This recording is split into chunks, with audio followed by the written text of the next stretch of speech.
Abangan ngayong Miyerkules, January 28, nasabi nga ni Tinding na kung wala doon si Tanggol, baka napatay na ni Miguelito si Commissioner at baka nabaon na rin ang katotohanan. Gayunpaman, galit nga si Roberto kay Miguelito. Nasabi nito na ano ka kriminal? Kaya mas mabuti pa umano sa ating lahat na tumigil ka na sa pangingialam.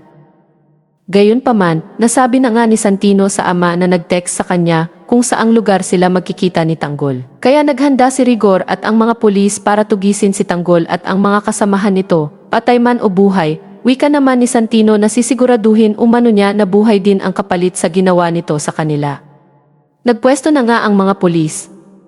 Samantala, nagwika nga si Tanggol na kahit ano umano ang gawin sa kanya ng kapatid niya, hindi niya ito papatulan, sobra niya umano itong mahal. Sa pagkikita nga ng magkapatid, sinisi ni Santino si Tanggol sa pagkawala ng mag-ina niya na kahit anong paliwanag ni Tanggol hindi na ito naniniwala. At dapat umano mamatay ito giit ni Santino, hinamo naman ito ng kapatid na bitawan ang baril ng magkaalaman sila kung sino ang magaling. Sagot naman ni Tanggol na hindi kita kayang saktan, hindi kita sasaktan kahit na anong mangyari, agad nga ito binugbog ni Santino. Hindi naman lumaban si Tanggol, giit ni Santino na lumaban ka. Ipakita mo sa akin ang pagiging sanggano mo. Marami pa tayong eksenang aabangan. Kaya mag-like and subscribe na. Sa pagpapatuloy ng nakaraang episode nitong Martes, January 27, nakabalik naman ng ligtas si Marites galing ng San Dimas. Paliwanag nito na wala umano doon si Rigor at saka nag-ingat umano siya. Natanong naman ni Tindeng kung nakausap mo ba si Santino at hinarap ka ba niya.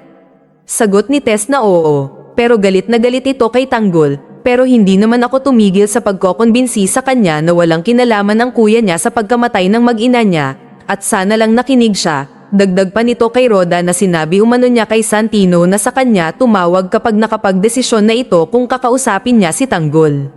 Sagot ni Roda na oo. Hihintayin natin yan. Giit pa ni Roda na si Santino umano ang pinaka-favorite niyang housemate noon, dahil napakabait nito inside and out. Lalambot din ang puso ni Tanggol para kay Santino. Wika naman ni Tindeng na nakakalungkot isipin na ngayon na yung dati niyang iniidolo ay kinamumuhian na niya ngayon. Sana makinig sa'yo ang anak mo. Sagot naman ni Marites na sana nga, sana isa puso lahat ni Santino ang mga sinabi ko para tuluyan na silang magkaintindihang magkapatid. At tuluyan ng maayos ang mga anak ko. Sa kabilang banda, napanood nga ni Jackie ang mga ginawa ng polis sa mga nagrarally, kaya nasabi nito na ganyan, deserve nyo yan, dapat sa inyo tergasan pa para hindi na lahat kayo makahinga. Tugon naman ni Sandy na tama, takotan pa ng takotan para mapanghinaan pa ng loob ng masira ang momentum ng parali-rally nila ng ganyan. Dagdag pa ni Jackie na hindi nila alam nagpapagod lang sila, di literal uuwi silang luhaan, natawa na lang nga si Sandy. Samantala, nasabi naman ni Dimagiba na nag-deploy na umano sila ng mga polis para doon sa mga nanggugulong ralihista. Sagot naman ni Roberto na very good, gawin mo lahat ang magagawa mo para protektahan itong City Hall. Huwag mong hayaan ang ralihista na makapasok at manggulo. Tama na, sagot ni Rigor na yes Vice. Giit pa ni Roberto na ngayong wala na si Victorino, hawakan mo ulit ang misyon sa paghuli kay Tanggol. Alam mo naman kung gaano kaimportante sa amin yan. Kung ano magagawa niyan para sa lungsod. Sagot naman ni Dimagiba na yes Vice, gagawin ko yan para mapanagot si Tanggol sa mga kasalanan niya. Gagawin ko yan hindi lang parte ng serbisyo ko, kundi napakalaki ng atraso ng demonyong yan sa akin. Samantala, tuloy nga ang pakikipagbakbakan nila Tanggol. Tanong naman ni Tanggol kung nasaan si Commissioner.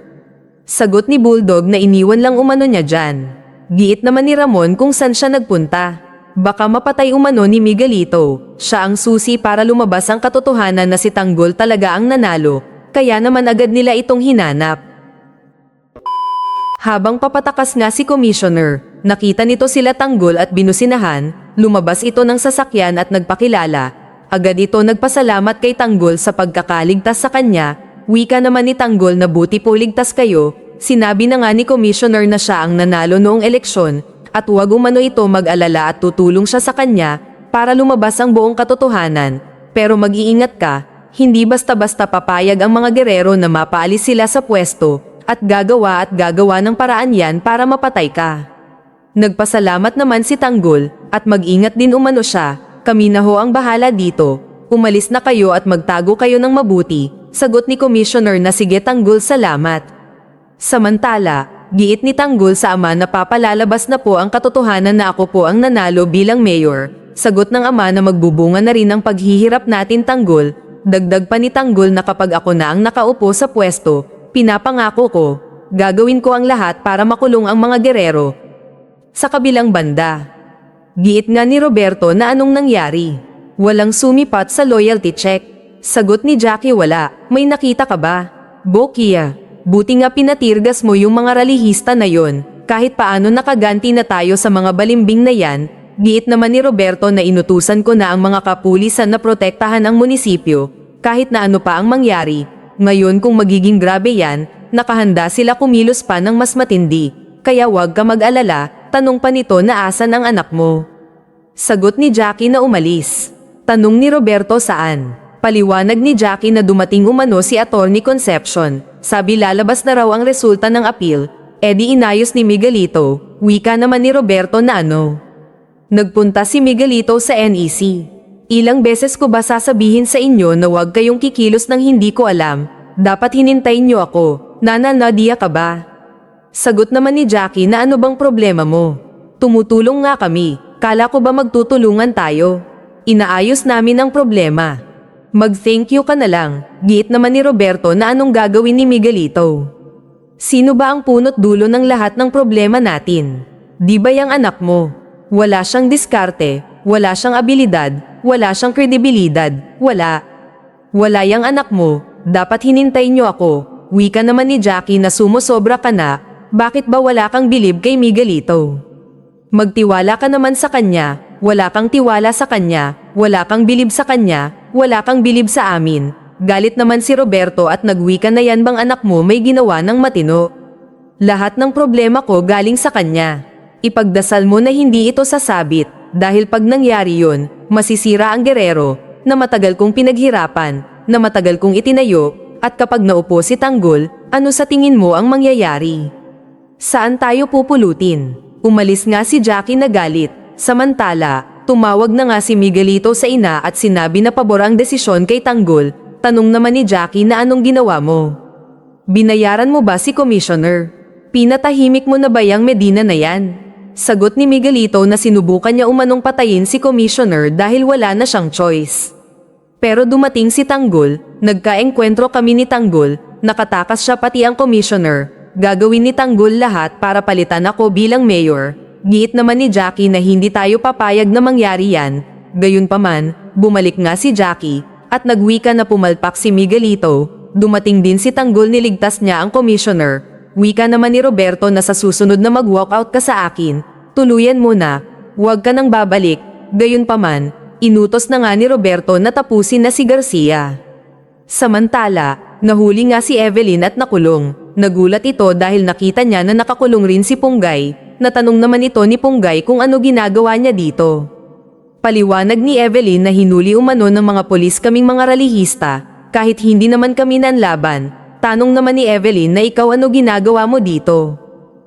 Paliwanag naman ni Punggay na pinagbintangan umano siya na tinutulungan si Tanggol. Sagot naman ni Evelyn na hanggat wala silang matibay na ebidensya hindi nila tayo pwede i-detain dito. Wika naman ni Punggay na Konzi hindi yan ang inaalala ko. Alam ko kung paano maglaro ang mga gerero.